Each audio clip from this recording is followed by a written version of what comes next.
Napakainit na naman mga kamorge. Paano ba? Kape tayo.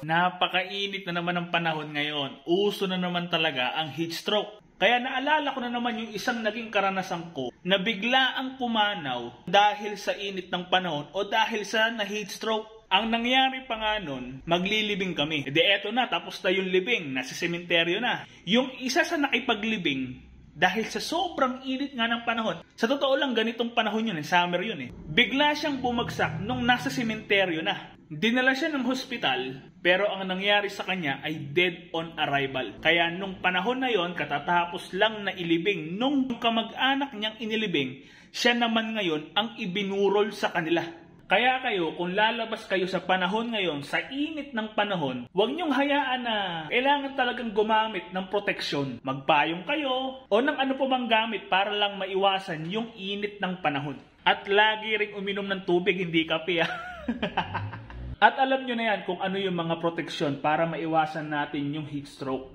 Para humaba pa ang buhay nyo at hindi kayo mahiga sa nasa likod ko. At ayan, ingat kayong palagi. Salamat sa panonood.